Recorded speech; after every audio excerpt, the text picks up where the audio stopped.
जी, अस्सलाम वालेकुम रहमतुल्लाहि व बरकातुहू। वालेकुम अस्सलाम रहमतुल्लाहि व बरकातुहू। जंग बदर के बारे में आता है कि सहाबा किराम और अल्लाह के नबी हुजूर पाक सल्लल्लाहु अलैहि वसल्लम लड़ने के जंग करने के इरादे से ये प्रोग्राम नहीं बनाए थे। असल मसला ये था कि मक्के में ये तुज्जार मक्के वाले हुजूर सल्लल्लाहु अलैहि वसल्लम और सहाबा को बहुत तकलीफें दिए थे और माल की बुनियाद पर सताया करते थे और जानो माल का नुकसान करते थे। जब हुजूर को पता चला मुल्क शाम से मक्के का काफिला ताजिरों का वापस हो रहा, तो हुजूर सल्लल्लाहु अलैहि वसल्लम ने सहाबा किराम से कहा एक जमात बनाओ। इत्तेफाक ये हुआ कि गए थे किसी और नियत से, मगर शक्ल बन गई जंग की शक्ल बन गई। लेकिन उस वक्त तक अबू सुफियान मुसलमान नहीं हुए थे। वो मक्के वालों में इतना करा दी कि मोहम्मद सल्लल्लाहु अलैहि वसल्लम एक लश्कर के साथ मुकाबले के ला रहे और तुम लोग वहां से एक बड़ी तादाद में मक्के से हमारी मदद के लिए आए। चुनाचे इधर से मक्के से ये लोग पहुंचे और ये ताजरों का काफिला था और तकरीबन 1000 से ज्यादा काफिरों की तादाद थी मुशरिकीन की, और मुसलमान तो 313 थे। उस मैदान का नाम मैदान बदर है जो मदीने मुनव्वरा से 80 या 85 किलोमीटर पर पड़ता है। तो उस मैदान में मुसलमानों का और जो है मुशरिकीन का मुकाबला हुआ। साहबा इकराम कस पुरसी की हालत में थे, लेकिन मुकाबिल 1000 का मजमा, हथियार उनके पास और तादाद उनके पास और सहूलत की चीजें उनके पास, और मुसलमानों के पास न असबाब है, न हथियार है, न सवारियां है, कुछ नहीं। और फिर अल्लाह तबारक व तआला की जात पर हुजूर को भरोसा था और सहाबा किराम हुजूर सल्लल्लाहु अलैहि वसल्लम की बात पर इत्मीनान और यकीन रखे थे। तो अल्लाह ने वादा फरमाया था कि हम जरूर मदद करेंगे, जरूर मदद करेंगे। चुनांचे कुरान पाक में भी इशारा किया है, वलक़द नसरकुमुल्लाहु बिबद्रिन व अंतुम अज़िल्ला। अल्लाह कहते हैं तुम लोग बहुत छोटे थे मिक़दार में, तुम्हारी बेहैसियती थी, लेकिन हमने तुम्हारी मदद की। अल्लाह की मदद का अजीब इंतजाम होता है, इसलिए को बंदे को हुक्म यह है कि बंदा हर हालत में अल्लाह से मदद मांगे अपनी हाजत के लिए, अपनी जरूरतों के लिए। लेकिन मदद किस तरह अल्लाह करेंगे अल्लाह जानते हैं। चुनाचे हुजूर सल्लल्लाहु अलैहि वसल्लम की जो मदद मैदान बदर में फरमाई, सबसे पहली मदद ये आई कि जिस मैदान में सहाबा ठहरे हुए थे, हुजूर ठहरे हुए थे, और जिस मैदान में मुशरिकीन ठहरे हुए थे, वो दोनों में फर्क यह था, एक तरफ की जमीन अच्छी थी और एक तरफ की जमीन जो है गीली हो रही थी। जब बारिश अल्लाह बरसाए तो जो मुसलमानों की जमीन थी वो तो जो है मजबूत हो गई, और जो जमीन मुशरिकीन के कब्जे में थी और वो गीली हो गई, उनके पैर फिसलने लगे। एक मदद तो ये हुई। दूसरी मदद ये हुई कि हुजूर सल्लल्लाहु अलैहि वसल्लम रात में तमाम साहबा किराम को जमात बनाई और कहा कि आराम कर लो और सुबह में अल्लाह की तरफ से मुतवज्जह रहकर हक का मुकाबला करना है। हुजूर सल्लल्लाहु अलैहि वसल्लम के लिए एक छप्पर बनाया गया, अब वहां आराम करेंगे। साहबा किराम रात देर गुजर गई तो साहबा ने देखा कि हुजूर किस हालत में। सैयदना अबू बकर सिद्दीक़ रज़ियल्लाहु तआला अन्हु हुजूर को देखने के लिए आए तो देखा कि हुजूर अल्लाह के सामने खड़े हैं, सजदे में हैं और दुआ कर रहे हैं अल्लाह से, रो रो कर गिड़गिड़ा कर। क्या दुआ हो रही? दुआ ये हो रही, ऐ अल्लाह, ये मुख्तसर जमात ईमान वालों की, ये बड़ी मेहनतों के बाद, मुजाहिदे के बाद में हुई। अगर ये जमात कल को दुश्मनों से खत्म हो गई तो क़ियामत तक तेरा नाम लेने वाली जमीन पर नहीं होगी। गिड़गिड़ाते हुए जो अल्लाह के दरबार में दुआ मांगे, सैयदना अबू बकर सिद्दीक़ रज़ियल्लाहु तआला अन्हु हुजूर के करीब तशरीफ लाए, सजदे से सर उठाया और अर्ज़ किया, या रसूल अल्लाह, इतना आप गम मत कीजिए, आप सजदे से सर उठाइए। इतने में अल्लाह ने हज़रत जिब्रील अलैहिस्सलाम को भेजा और हुजूर की तसल्ली के लिए फरमाया, ऐ नबी, गम न हो, कल की जो सुबह होगी जितने मुशरिकीन मक्का के सरदार है उसमें से फला फला फला नाम लेकर हुजूर ने फरमाया। हजरत जिब्रील अलैहिस्सलाम ने उनके कत्ल की जगह बताई, अबू जहलिया मारा जाएगा, फलाया मारा जाएगा, फलाया। हुजूर सल्लल्लाहु अलैहि वसल्लम को इत्मीनान हुआ, सुबह हुई, मुकाबिला हुआ, जैसे बताया गया वैसे ही दुश्मना ने रसूल और दुश्मन दिल वैसे कत्ल हुए। कितनी मिकदार में? तारीख लिखने वाले लिखते हैं सबसे पहली जंग बदर, जिसमें 70 सरदार मारे गए। 1000 का मजमा उधर है, यहाँ 313 है, नहीं थे साहबा है, बेयार मददगार है। अल्लाह ने आसमान से फरिश्तों को उतारा, आसमान से फरिश्तों को उतारा। एक सहाबी कहते हैं कि मैं किसी काफिर को मारने के लिए अपनी तलवार आगे बढ़ाता तो मेरी तलवार लगने से पहले उसका सर नीचे गिरता था। तो मुझे यकीन आ गया कि अल्लाह तबारक व तआला ने मदद फरमाई और जो है फरिश्तों के जरिए से। एक कमजोर सहाबी है, दुबले पतले, और एक बड़े ताकतवर काफिर को पकड़कर ले आए और उसे कत्ल करना चाहा, तो हुजूर ने फरमाया तुम नहीं करे। तो इस तरह अल्लाह ताला ने मुशरिकीन की जो है कुफ्र का और उनके खातिमे का फैसला फरमाया और मुसलमानों की मदद फरमाई। रमजान का मुबारक महीना और रमजान की 17 तारीख थी जो है मैदान बदर में जो है जंग बदर हुई। तो सहाबा इकराम को फिर दूसरी मरतबा बड़ा जो है मुकाबला करना पड़ा, वो वहद का मैदान, वहद की लड़ाई, वहद के पहाड़ की जी करीब में हुई। कैसे जो है हालात थे और कैसी वो जंग हुई, उसके कोई तफसीलात? जंग ओहद ये इस्लामी जंगों में गज़वात में एक अहम गज़वा है। मदीने से लगा हुआ एक पहाड़ है, उसको जो है जबल ओहद कहते हैं, और उसके दामन में ये जंग हुई और जिसमें हुजूर पाक सल्लल्लाहु अलैहि वसल्लम के चचा हजरत हमजा की शहादत हुई उसमें, और बहुत कर्बनाक जंग थी। और उस सिलसिले में सीरत में लिखा है कि मुशरिकीन मक्का ने ये सोचा हमारे 70 आदमी खत्म हो गए बदर में, उसका बदला लेना चाहिए। प्लान बनाया और प्लान इतना पुख्ता उन्होंने बनाया कि सिर्फ मक्के वाले नहीं बल्कि मदीने मुनव्वरा में बहुत से अतराफ में बस्तियां अहले किताब की थी, यहूद और नसारा, उनसे दोस्ती करे, उनको मिला लिए कि हम ऐसा हमला करने वाले हैं, तुम हमारा साथ देना। और हुजूर पाक सल्लल्लाहु अलैहि वसल्लम को पता नहीं, ये अंदर जो साजबाज हुई ऐसा उन्होंने प्लान बनाया। हुजूर सल्लल्लाहु अलैहि वसल्लम मदीने के बाहर निकले सहाबा किराम के साथ में, और उधर से मुशरिकीन मक्का अपनी पूरी जमीयत के साथ और अपने पूरे असबाब के साथ, हथियारों के साथ में आए। तो एक ऐसी जगह है जहां से खतरा था मुशरिकीन के हमला करने का।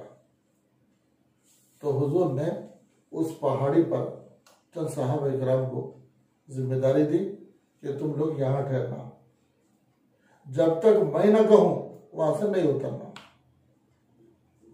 चाहे यहां फतह हो या जो है शिकस्त हो जाए, मेरे हुक्म का इंतजार करना। चुनाचे साहबा इकराम की एक जमात वहां तय कर दी गई और चले, और अगले दिन मुकाबला हुआ। पहली दफा हालात ये हुए कि मुसलमानों को कामयाबी हो गई और मुशरिकीन शिकस्त खा लिए, भाग गए। माले गनीमत किसे कहते हैं? जब मुशरिकीन के साथ मुकाबला मुसलमानों का हो जाए तो उसमें उनका माल जो कुछ छोड़ जाते हैं, जैसे जानवर, मवेशी, सामान, सोना चांदी, यहाँ तक कि उनकी औरतें, उनके बच्चे, ये सब माले गनीमत में आते हैं। और पिछली शरीयत में जायज नहीं था, ये शरीयत इस्लाम में इजाजत दी गई, ये हलाल है। तो जब मुशरिकीन मक्का मैदान छोड़ के भाग गए ओहद के मैदान से, तो हुजूर सल्लल्लाहु अलैहि वसल्लम और सहाबा किराम अभी मैदान में हैं। सहाबा ने सोचा मैदान खाली है और माल गनीमत जमा कर लो। सहाबा माल गनीमत जमा करने लगे तो जिन लोगों को उस कोने पर या उस पहाड़ी पर ठहराया था, जिनको हिदायत दी गई थी तुम नहीं हटना यहाँ से, वो लोग भी देखे कि मैदान खराब है और सब लोग माल गनीमत लूट रहे, जमा कर रहे, चलो हम भी करेंगे। लेकिन उस जमात के जिम्मेदार, तारीख में लिखा है कि वो बार बार रोक रहे थे। हुजूर ने फरमाया जब तक मैं ना कहूं ये वादी को नहीं छोड़ना है, इस पहाड़ी को नहीं छोड़ना है, लेकिन कोई सुनने को तैयार नहीं, इसलिए कि आंखों के सामने दुश्मन तो भाग चुका था ना, वापस आने का फिर हमला करने का कोई अंदेशा नहीं था। इस वास्ते ये लोग नीचे उतर आए, अमीर की बात भी नहीं सुनी। हुआ क्या, हम सब जानते हैं, उलमा से सुनते हैं कि जो मुशरिकीन मक्का का काफिला वापस हो गया था, जब देखा कि ये कोना खाली है, जिस जगह हुजूर ने इनको बिठाया था वो लोग चले गए, जान के वो कोने से हमला किया। यही वो हमला है जिसमें हुजूर पाक सल्लल्लाहु अलैहि वसल्लम के दंदान मुबारक शहीद हो गए। यही वो हमला है जिसमें आप ओहद के पहाड़ के एक गड्ढे में गिर गए। यही वो हमला था जिसमें हुजूर सल्लल्लाहु अलैहि वसल्लम के सर में लोहे की कड़ियां घुस गई थी। और यही वो हमला है जिसमें हुजूर पाक सल्लल्लाहु अलैहि वसल्लम के चचा हजरत हमजा शहीद हुए। इतना बड़ा नुकसान हुआ। सिर्फ इतना ही नहीं, बल्कि बड़े बड़े सहाबा, 70 सहाबा शहीद हुए उस हमले में। यहां तक कि जब हुजूर गड्ढे में गिर गए तो सहाबा थोड़ी देर के लिए बेचैन हो गए। किसी ने आवाज लगाई कि मोहम्मद सल्लल्लाहु अलैहि वसल्लम नाऊज़ बिल्लाह शहीद हो गए। तो जो सहाबा ने सोचा जब हुजूर ही नहीं है, लड़ाई की क्या जरूरत है उनको। लेकिन हुजूर सल्लल्लाहु अलैहि वसल्लम किसी तरह, बाद रिवायतों में आता है हजरत तलहा थे जिनके पीठ के ऊपर हुजूर पैर रख के खड़े हो गए। भागने वालों को मुखातब फरमाया, या असहाबी अना नबी ला कदिब अना अब्दुल मुत्तलिब, कि मैं अल्लाह का नबी हूँ, मैं झूठा नहीं हूँ, और मेरे बाप दादा आबा अजदाद जो है अब्दुल मुत्तलिब की औलाद में से मैं हूँ, मैं झूठ बोलने वाला नहीं, अल्लाह की मदद हक है। जब हुजूर की आवाज सुने तो सहाबा जो भागे थे वापस आ गए। जब आए तो जम के मुकाबला हुआ। जब मुकाबला हुआ तो फिर मुशरिकीन पीछे वापस होने लगे और शिकस्त खा के चले गए। इत्तेफाक हजरत हमजा की शहादत, हजरत वाशी से पूछा ईमान लाने के बाद तुम किस तरह हजरत हमजा को शहीद करे। कहने लगे सब भाग रहे थे और मैं हजरत हमजा के इंतजार में था। हजरत हमजा के लिए जो हजरत जो वाशी है रज़ी अल्लाह अन्हु बाद मुसलमान हुए, उनको जो है पेशकश किया गया था। किस बात की पेशकश? कि हुजूर के चचा को शहीद करना, उनका कलीजा निकालना और उसको लाके देना, और जो है वो उसको चबाने की शर्त पूरा करी। हिंदा ने मन्नत मानी थी ये शर्त करना, और वाशी उस शर्त को कबूल कर लिए थे। तो कहने लगे जब हजरत हमजा की टाट में था मैं, मजमा पूरा सन्नाटा छा गया और मुशरिकीन भाग गए, सबको इत्मीनान हो गया, मुशरिकीन चले गए। वाशी कहते हैं मैं पहाड़ के एक पत्थर के पीछे छुप के बैठ गया। सबकी नजर थी, मुशरिकीन तो चले गए। वाशी कहते हैं कि मैं उस पत्थर के पीछे इंतजार में था, हजरत हमजा आ गया। चुनाचे हजरत हमजा सामने आए तो मैं उनको पीछे से वार करके उनको शहीद कर दिया। तो ये बड़ा नुकसान जंग ओहद का हुआ था, जिसमें एक सहाबा इकराम की छोटी सी गलती बता है कि मैदान जो जिस वादी पर हुजूर सल्लल्लाहु अलैहि वसल्लम को खड़ा किया था उस वादी से हट गए, तो फिर इतना बड़ा नुकसान हुआ जिसमें हुजूर चचा शहीद हुए, इनके अलावा सहाबा इकराम की बड़ी तादाद शहीद हुई। और वो आज भी जो जबल ओहद है तकरीबन छोटा मोटा पहाड़ नहीं है, बल्कि तकरीबन उसकी लंबाई 8 किलोमीटर से 11 किलोमीटर तक लंबा पहाड़ है मदीने के अतराफ। उस पूरी पहाड़ी को जबल ओहद कहते हैं। अल्लाह के नबी ने फरमाया जबल ओहद जन्नत का पहाड़। हालांकि दुनिया की सारी चीजें फना हो जाती है, लेकिन हुजूर ने उस पहाड़ के बारे में फरमाया ये अल्लाह तबारक व तआला इस पूरे पहाड़ को उठाकर जन्नत में रखेंगे। जिन लोगों को कैदी बनाकर काफिरों को लाते और उनको जो है मस्जिद में बांधा जाता, और अखलाक से सहाबा कराम के जो है हलकों से, मस्जिद के माहौल से, सहाबा कराम के हालात से जो मुतासिर हुए कुफार मक्का जी, उस ताल्लुक से वो जो सबसे पहली जंग बदर हुई उसमें 70 लोग शहीद हुए थे, कत्ल हुए थे, और 70 जो है कैदी बन के आए थे। और हुजूर सल्लल्लाहु अलैहि वसल्लम से पूछा साहबा ने, या रसूल अल्लाह इनको क्या करना चाहिए? तो हुजूर बोले इनको मस्जिद के सुतूनों से बांध दो।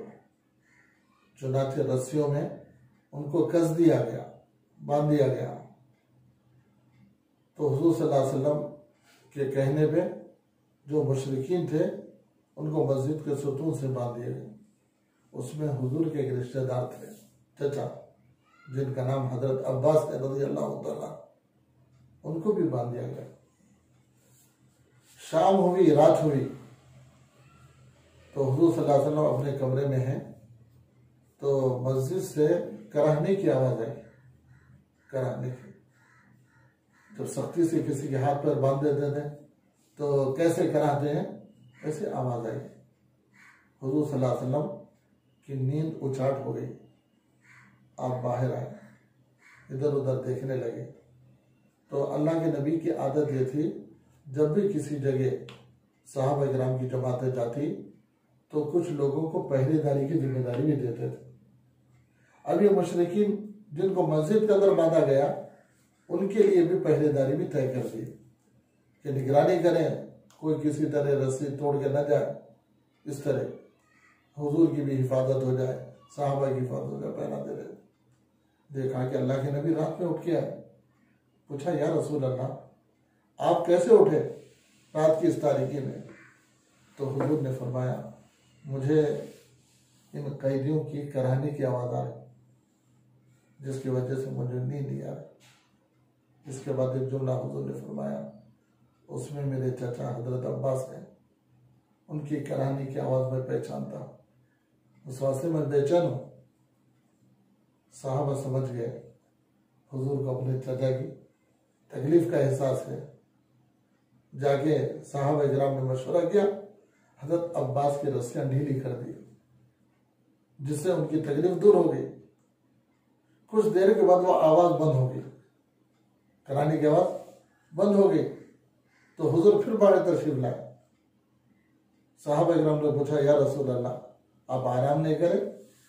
बोले कि जो कराने की आवाज थी हजरत अब्बास की, वो आवाज नहीं आ रही।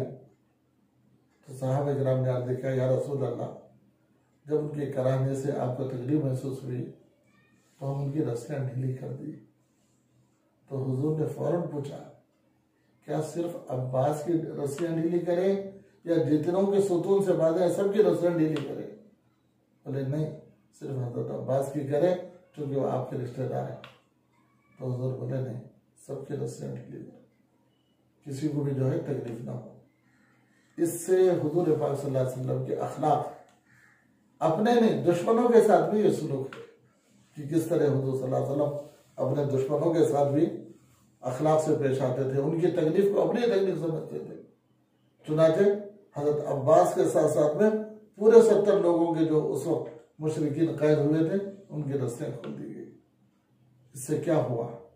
इससे ये हुआ कि उन लोगों ने देखा कि हमारे साथ इन लोगों की अखलाक है, फिर बाद में वो ईमान में दाखिल हो गए।